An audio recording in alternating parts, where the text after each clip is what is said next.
Comment gagner une dispute? Gagner une dispute a peu d'intérêt. C'est sûr que cela n'était pas ce à quoi tu t'attendais, sauf si tu me connais. Ouais. Laisse-moi t'expliquer. Juste patiente quelques instants. Si tu souhaites gagner une dispute, pose-toi la question, qui est en face de toi? Parce que qui dit dispute, dit désaccord. Et généralement, le terme de dispute est employé quand on est confronté à quelqu'un dit de familier. On se dispute avec un ami. On se dispute avec un membre de notre famille. Mais gagner une dispute ne va pas faire en sorte que les choses s'améliorent par la suite.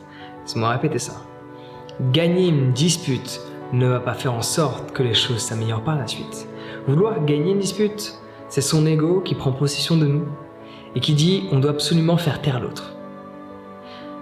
Tu peux le faire assez facilement.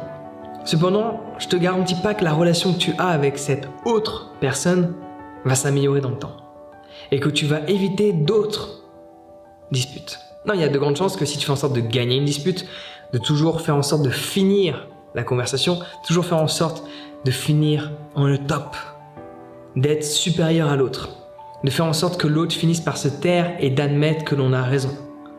C'est ça, gagner une dispute? Si c'est le cas, je peux te garantir que tu en auras d'autres.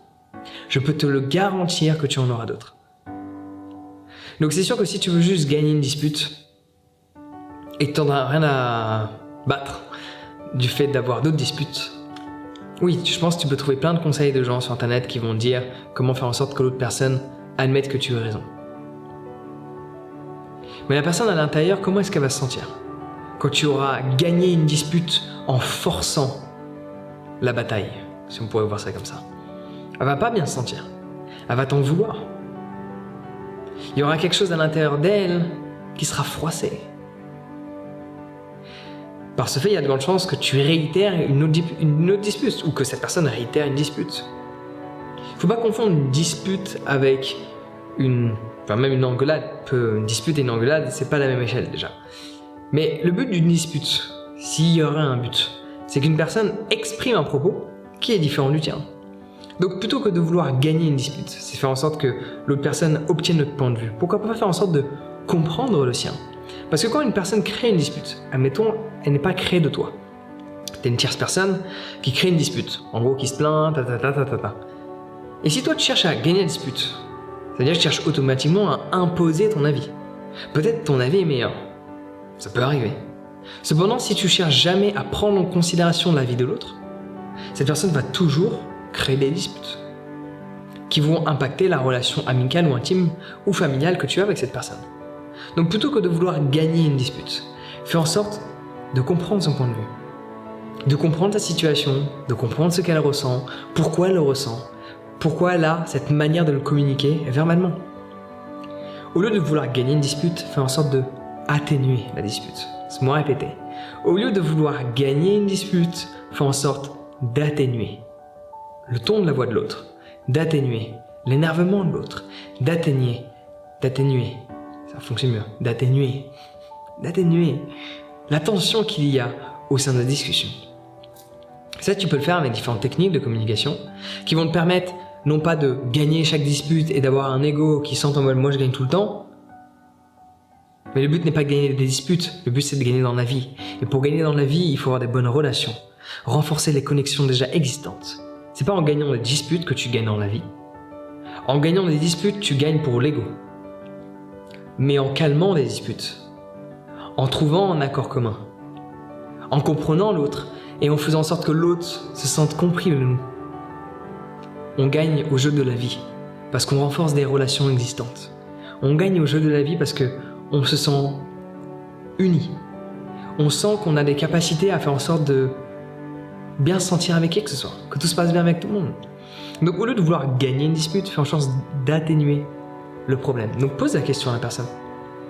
Alors je comprends que tu te sens pas bien, mais est-ce que tu peux juste baisser d'un ton et m'expliquer qu'est-ce que tu ressens? Vraiment, j'ai vraiment envie de savoir pourquoi tu ressens ça. Qu'est-ce qui t'est arrivé à... Enfin, pas qu'est-ce qui t'est arrivé, ne dis pas jamais ça. Quel est l'élément déclencheur qui a fait en sorte que tu ressentes ça? Qu'est-ce que tu aurais aimé comme situation différente? Ok, je me suis comporté comme ça, d'accord, mais comment aurais-tu aimé que je me comporte? Cela ne veut pas dire que tu dois changer pour l'autre, mais comprends ce que l'autre attend. Il y a une différence. Ne change pas pour l'autre, mais comprends ce que l'autre attend. Parce que peut-être, quand tu vas comprendre ce que l'autre attend, tu vas te dire « Ah, c'est peut-être un comportement que j'aurais moi aimé adopter », plutôt que « c'est le comportement que je dois changer par rapport à ce que l'autre pense ». Mais quand tu prends en considération le point de vue de l'autre, parfois, ton ego peut être mis de côté et là tu te dis « Mais c'est vrai que ça serait plus logique si je me comporte comme ça ». Alors peut-être c'est pas le cas, mais de le savoir nécessite de calmer la dispute. Parce qu'une dispute, l'étape d'après, c'est les cris. L'étape d'après, c'est les mains. Donc on aimerait bien faire en sorte de passer à l'étape d'avant la dispute, c'est-à-dire la communication entre deux individus. On fait en sorte de comprendre l'autre. Cherche pas à gagner une dispute. Cherche à comprendre l'autre. Cherche à comprendre pourquoi cette personne ressent ce qu'elle ressent. Pourquoi elle voit les choses de cette manière-là.